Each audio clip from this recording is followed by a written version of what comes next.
Shalom, damai di hatiku.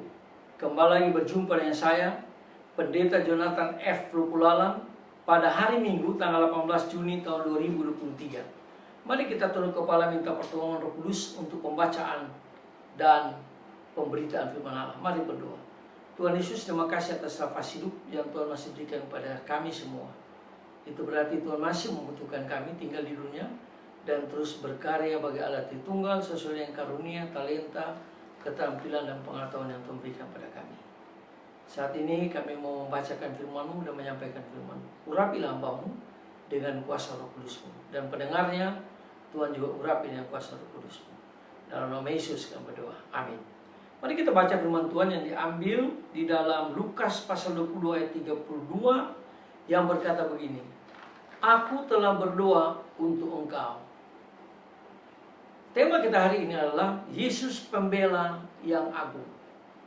Nah, saudara-saudara yang saya kasih dalam Tuhan Kristus, kita patut bersyukur sebab juru selamat kita, yaitu Tuhan Yesus, tak pernah berhenti untuk berdoa bagi kita. Jadi siang malam Tuhan Yesus mendoakan kita supaya kita menjadi kuat di dalam menghadapi tantangan dunia ini. Nah, saudara-saudara yang saya kasih dalam Tuhan Kristus, perhatikan kata-kata penguatan yang ditujukan kepada Petrus. Tuhan Yesus berkata, Simon, Simon, lihat, iblis telah menuntut untuk menapi kamu seperti gandum. Lalu, apakah kata Yesus selanjutnya? Yesus berkata, tapi aku telah berdoa untuk engkau supaya imanmu jangan gugur.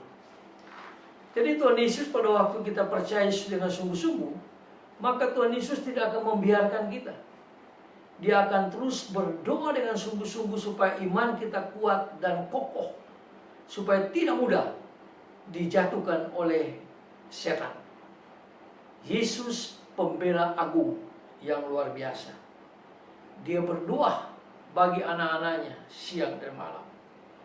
Nah, saudara-saudara yang saya kasih dalam Tuhan Kristus, sudah sepatutnya kita bersyukur sebab juru selamat kita lah, yaitu Tuhan Yesus, yang telah berdoa untuk kita. Tuhan Yesus yang patut kita puji sebab di hadapan takhta abadi Ia menghapuskan kejahatan yang dilakukan iblis di bumi ini. Jadi Tuhan Yesus yang berkuasa atas setan. Ya, setan boleh dia menggoda anak-anak Tuhan Yesus, tetapi yang berkuasa adalah Tuhan Yesus sendiri. Itulah sebabnya kita patut bersyukur kepada Tuhan Yesus, sebab Tuhan Yesus tidak pernah menahan damai sejahteranya dan selalu menyatakan kasih setia serta perhatiannya kepada kita siang dan malam. Jadi seperti saya katakan tadi, Tuhan tidak akan pernah membiarkan kita siang dan malam. Dia akan jaga kita waktu kita tidur, waktu kita bangun sepanjang hari. Tuhan menjaga kita, dan Dia akan terus memelihara kita dan menolong kita. Nah, saudara-saudara yang saya kasih dalam Tuhan Kristus, bahkan sebelum iblis mulai menggoda dan mencobai, Tuhan Yesus telah mencegahnya dan mengajukan satu pembelaan di surga.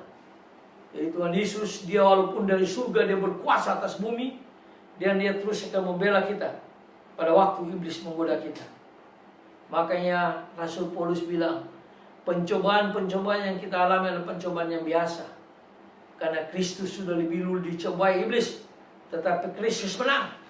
Dan Kristus menang sehingga iblis dikalahkan oleh Tuhan Yesus. Nah, saudara-saudara yang saya kasih dalam Tuhan Kristus, itulah sebabnya kita harus punya rahmat dan belas kasihan, berlari lebih cepat daripada kebencian dan kedengkian. Dalam hidup kita tidak boleh ada kebencian, tidak boleh ada kedengkian. Karena kebencian dan kedengkian, dendam dan sebagainya itu datangnya dari iblis, bukan datangnya dari Tuhan Yesus. Itulah sebabnya kita harus jauhkan itu semua. Dan perhatikan apa kata Yesus. Tuhan Yesus tidak mengatakan iblis telah menampi kamu, dan karena itu aku akan berdoa untuk engkau. Melainkan Tuhan mengatakan, Ia berkata, iblis telah menuntut untuk menampi kamu, dan aku Kristus telah berdoa untuk engkau. Ini berarti Tuhan Yesus sudah berdoa dan Tuhan Yesus telah pergi ke pengadilan mengajukan suatu pembelaan, bahkan sebelum satu tuduhan atau dakwaan dibuat. Dan nanti kita akan masuk pada namanya kursi pengadilan Kristus. Di situ Kristus akan bela kita. Iblis tidak berdaya lagi, karena iblis tidak berhak di surga. Kursi pengadilan Kristus adalah terjadi di surga.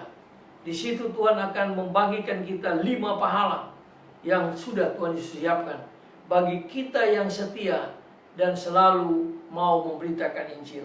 Nah, itulah sebabnya jangan pernah kita lalai memberitakan Injil, karena Tuhan Yesus menjadi pembela kita. Nah, saudara-saudara yang saya kasih dalam Tuhan Kristus, pembelaan juru selamat yaitu Tuhan Yesus, inilah yang membangkitkan sukacita, rasa syukur dan pengharapan dan kepercayaan bagi kita. Jadi sekali lagi kita tidak perlu takut dengan setan dalam bentuk apapun, karena Kristus pembela agung kita yang ada di surga, yang berkuasa di surga maupun di bumi ini. Itulah sebabnya pergilah menyampaikan berita sukacita, yaitu Yesus juru selamat penebus dosa umat manusia yang berdosa. Dan pada waktu kita percaya Yesus, maka Dia menjadi pembela agung kita, baik di surga maupun di dunia ini. Mari kita tunduk kepala, kita berdoa. Tuhan Yesus, terima kasih atas Tuhan Yesus menjadi pembela agung bagi anak-anak-Mu yang ada di dunia ini. Sebab kami masih di dunia, ada banyak tantangan, ada banyak godaan, banyak cobaan yang didatangkan oleh iblis. Dan seringkali banyak orang Kristen yang jatuh karena dia tidak kuat iman. Tapi kami bersyukur firman Tuhan hari ini mengatakan bahwa Yesus pembela agung kita. Dia akan menjaga kita, Dia akan menolong kita, dan Dia akan membela kita dari serangan-serangan dari iblis. Terima kasih Tuhan Yesus atas kemenangan Tuhan Yesus. Yesus lahir, Yesus mati, Yesus bangkit, Yesus pulang ke surga, dan berjanji akan datang kembali menjemput kami sebagai anak-anak-Mu. Setan sudah dikalahkan oleh Kristus, tak kalah Kristus bangkit dari antara orang mati. Terima kasih Tuhan Yesus. Dengarlah doa kami, ampuni dosa kami. Dalam nama Kristus, pembela agung kami berdoa dan bersyukur. Haleluya, amin. Terpujilah Kristus dari kekal masa lampau sampai kekal akan datang. Sampai kita berjumpa kembali.